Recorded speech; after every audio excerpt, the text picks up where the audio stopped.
I'm here with Liz Murphy of Waterford and the Waterford Gives a Shirt campaign. Liz, what is the Waterford Gives a Shirt campaign and how did it start? Waterford Gives a Shirt campaign is Waterford's unhappiness with the current situation that we're in the moment. At the moment, 25% unemployment, so that means 1 in 4 of us are unemployed. It started with myself and Keane Foley in a conversation that we had on Facebook. We said that there was lots of keyboard warriors about and we were sick of it. What could we do? And we started it on a Thursday evening. We spoke on a Friday, set our Facebook page up. We looked at Waterford Gives a Shirt. They've taken everything from us. The VEC has moved to Wexford, IDA has moved to Cork, just everything in general. So we set the Facebook page up and thought, what can we do different to an online petition? Whereas there's 50,000 people in Waterford City, men, women and children in Waterford City and the surrounding area. So we said we collect a shirt for each of those. When all the shirts were collected, what we then said we would do is donate them to a charity, put them for recycling. We've chosen a charity which is Waterford Hospice. We just want to highlight the plight of Waterford. We're not looking for a handout, we just want some help with getting our city back working again. That's more or less what it's all about. What are you hoping that today will achieve? Actually marching on the door, getting the attention of the politicians, do you think it can be done? Yes, it can.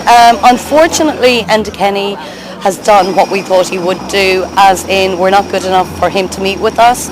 We asked for, if he couldn't meet with us, a senior minister or even a minister, that's not good enough. So we are where we are with the government. He's sending out Paddy Coffey, one of our TDs. What we did say is if we wanted to give our letter to Paddy Coffey, we would have brought it to the Mayor's Walk in Waterford, where his constituency office is. Mary Roach, Waterford City Councillor. What are you hoping to achieve today? Well, I suppose we're Data Does Dublin is the motto today, and we're very much concerned about the downgrading of the city status, amongst other things, the very high levels of unemployment, and we just don't feel that they're getting it in Dublin, that the Waterford message isn't getting through, so we have to bring the message to the Dáil and to Dublin, and we're here with our clotheslines laden down with shirts, and there's great drying it, I have to say, drying in it today, so but it's essentially, it's a kind of a fun way, I suppose, of getting the message across that we're not happy down in Waterford, despite the fact that it's a lovely day here and we're at the Dáil, and it's great that we can do this kind of protest, but things just aren't good enough in Waterford. They want to relegate our city, which is the oldest city in Ireland, from the Premier League essentially to the First Division, and we are not having it. But for example, we met Joan Burton on the steps at Buswell's there, some of us were up earlier and we had a coffee, and she wasn't aware of the issue at all. So, you know, that kind of thing is not good enough. You have to keep pressing your message home. You can't do one thing and say, oh, that's that now, there's that message received and understood. It doesn't happen. You have to keep, unfortunately, saying the message over and over and over again. We believe that there is no valid reason to downgrade Waterford City. We believe it's been done for kind of regional, inter-party, parish pump political reasons, and, you know, that's so we're going to resist it. TD John Halligan, why are you here today? I'm here to support Waterford. Waterford is suffering dramatically and dreadfully under the present government. We have the highest unemployment rate in the whole of the country. There's a threat to downgrade our hospital. Many small businesses have suffered, and it's unacceptable. We're a gateway city recognised by the last government and this government. We've been failed by the last government and by this government, and we've been failed by the IDA. They're paid hundreds of millions every year by the government. Their main priority is job creation in Ireland. I've said this, I've said it publicly everywhere I can say, the IDA and Waterford are not doing their job, they should resign. They're not fit for purpose because they have not been able to produce or bring jobs into Waterford, which is their job. They're well paid. If I'm not doing my job, I'm thrown out of my head, or anybody else, they're not doing their job. Paddy Coffey has just come out of Leinster House to accept the shirts and the campaign from Waterford Gives a Shirt. Your initial reaction to what was said? I admire Paddy for coming out. It wasn't easy to come out in the face of probably certain hostility. I'm a bit agog John Deasy didn't turn up, candidly. But then again, that would be typical of the arrogance of the man, I have to say, of my experience of him. Paddy has to spout the company line, I understand that. He is a backbencher. So I would expect no more from him, and I do admire the man for coming out, candidly. Do you think the campaign today, on the back of the protests in Waterford, is going to get the government to sit up and listen, or do you think more is needed from the people of Waterford? More is needed from the people of Waterford. I mean, our campaign was hugely helped by the protest last week from the regional hospital. The timing was very beneficial to us as well, I have to admit that. But there's a lot of people looking in government who don't believe what we're saying. They say plain and simply don't believe it, and John Deasy included. He has that right, but we have to disagree, I'm afraid.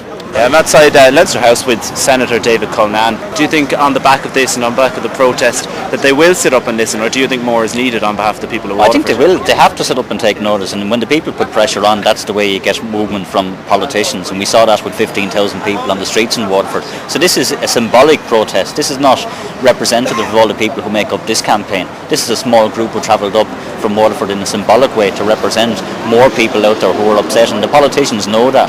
And I think you can see from the responses from Paddy and Ciara that they accept that the government has to do more.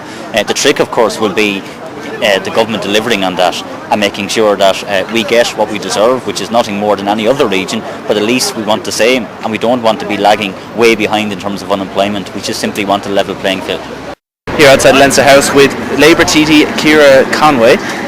Ciara, as a member of the government, what more do you think can be done? I mean, we understand that it is a tough time, the economy is awful at the moment, but we see Cork getting these extra resources and jobs, we see Galway getting it. Why isn't Waterford getting it? I think, historically there was a problem with infrastructure, and that has been very well addressed now in terms of the kind of access that people have with the new motorway that and our nearness to Dublin. I think often when we're competing for jobs from multinationals and that kind of thing, that we are often in competition with other countries, never mind other cities. But I think what we need to do as a government and what we need to deliver is the multi-campus technological university for the southeast, because I think that's an integral piece of infrastructure that's sadly lacking in the southeast at the moment, and I have no doubt but that would be of benefit to not only attracting but maintaining and maybe even incubating new employment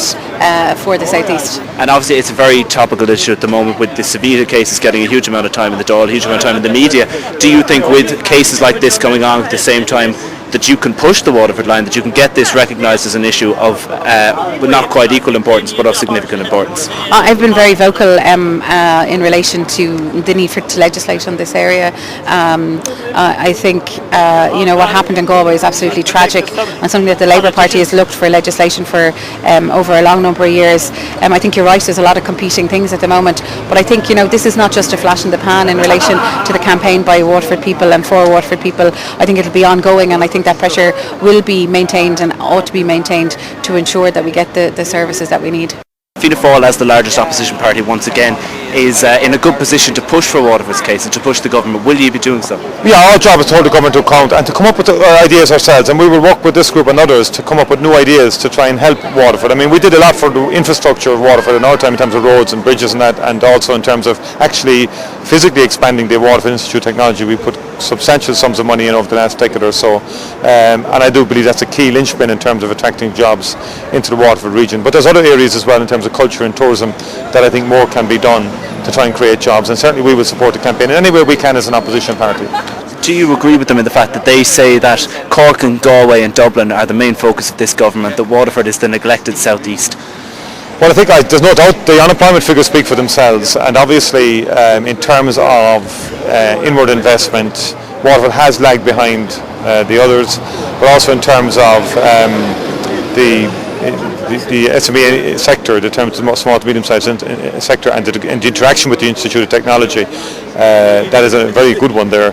That they're making the case that needs greater recognition. The research work that now goes on at the Institute in terms of profiling the wider Waterford region, so as we can bring more jobs in.